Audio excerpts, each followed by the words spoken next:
Yes, sir. That's right. It's time for another Life is Strange video. This is my third one, and I have 6 more coming up soon. If you didn't already know, I absolutely adore this franchise. I'm not sure if it's the amazing art style, the stunning dialogue, Broken. Man, are you serious? or the fact that I just love stories about interdimensional time traveling lesbians with colored hair. If you want to check out my previous videos on Life is Strange, you can click the little eye in the top right corner and that'll take you to the videos. This video will contain spoilers. I mean, this is one of the most popular franchises in the world, and this game came out August 31st, 2017. If you haven't played the game or watched someone play the game, you must hate great storytelling, or lesbians, maybe both. Like all story-based games from the early to mid 2010s, and I mean all of them, this game features a story that is tailored to the choices you make during gameplay. I mean, it even says it when you load it up.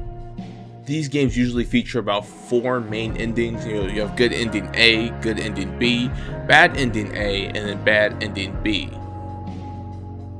Again, this video will have spoilers, so don't comment that I spoiled this 5-year-old game without any warning, because this is your second one.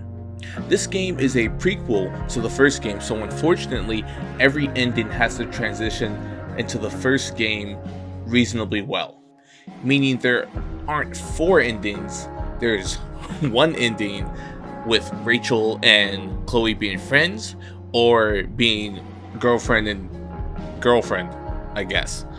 Now let's talk about the positive aspects of the story. This game was fighting an uphill battle in my eyes.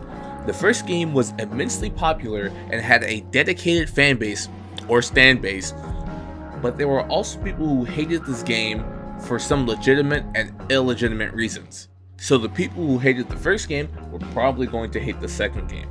However, because the second game, the game we're talking about now, is a prequel to the first game, if they had made too many changes to the story or explained things that were better left unexplained in the first game, then people would have disliked this game as well, meaning it would have been receiving hate from its stan base and the people who didn't like the franchise to begin with.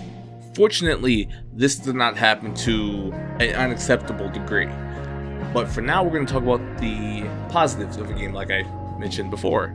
The main thing I love about this game is that it expands on the Life is Strange universe in many meaningful ways. Chloe's relationship with Amber is basically never talked about in the first game, despite it being vital to the overarching story of the first game. It's through this explanation and visualization of Chloe and Amber's relationship that makes the first game's story and dramatic reveal at the end more meaningful and more impactful. This game served as an outlet for the writers to explain some things from the first game that were not explored to their full potential, and this game does that well. More specifically, the character of Chloe. In the first game, I saw Chloe as annoying, cringy, and narcissistic, and selfish, but it was through the expansion of her character that I understood what happened to make her that way. Chloe is not a bad person. She's a broken teenage girl who is just looking for someone to love her. She knows that what she does is wrong, and it hurts the people she cares about. Is it crazy if part of what David's saying makes sense to me? Got it. Thanks. We should really get going. But she's afraid that if she gets too close to people, they will abandon her in some form or another. I asked you to leave me alone. Are you kidding me? I know you're the school princess and all, with the DA daddy and the perfect grades and all the perfect little Victoria chases kissing your perfect ass, but seriously? Fuck you. Great. I'm leaving. See you around, Chloe. You can't leave! Watch me. Since my dad died, and when I almost ruined it just now, the way I ruin everything, it made me realize whatever's going on between us is special. Come on. In addition, Say The something. use of foreshadowing and dramatic irony I'm is sorry. exceptional, although a bit I heavy-handed. Sometimes I feel like I've got no reason to stay. Don't be surprised, Chloe, if one day I'm just out of here. And I'll explain on that later, but for now, let's talk about the negatives of the story. The only real problem I have with the story is how Rachel and Chloe are portrayed at some points in the game. They can go from being these highly relatable characters to these very annoying, very dramatic, cliche representations of how the writers believe that teenage girls interact with each other and the people around them.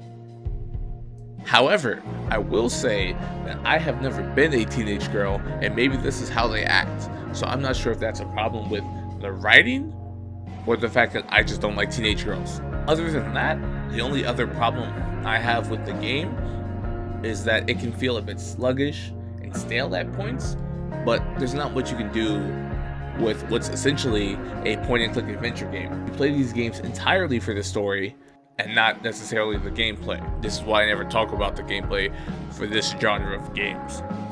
Now, let's talk about the ending of the game, but before I start, this is your third and final spoiler warning.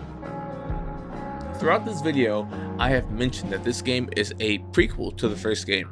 Remember when I said the use of foreshadowing and dramatic irony is exceptional? Let's talk about that right now. Throughout the entire game, we, the player, have been watching the two lead characters, Chloe and Rachel, grow exceedingly close to each other. Of course, we see this through the eyes of Chloe. That's eyes in a metaphoric sense, this game is in third person. But we get to see Chloe live life as she talked about in the first game. And all throughout this game, it feels great. Seeing Chloe win is a phenomenal feeling, and at the end of the game, we see this cutscene of Rachel and Chloe being BFFs or BGFs, right? And all is well. And then it hit me. I remembered this game is a prequel to the first game. And Chloe had none of this in the first game and was miserable. The ending cutscene continues to show Rachel and Chloe growing very close to each other over the next couple of years. And for the first time in what feels like forever, Chloe finally gets her break. Her life is on the upswing.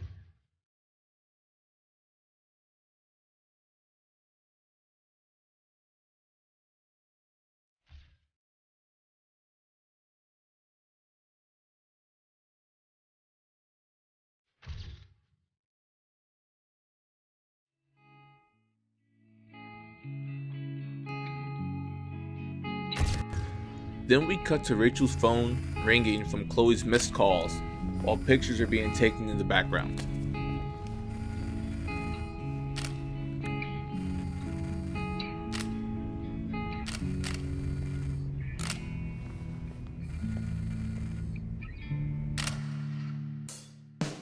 I've seen some people say that this cutscene was entirely unnecessary and it was handled poorly. But I think the opposite. Players of the first game know what happened to Rachel Amber. To not include that in this game would have been a mistake. Also, the sharp switch to this dark ending, in my opinion, perfectly captures how Chloe would have felt while this is happening.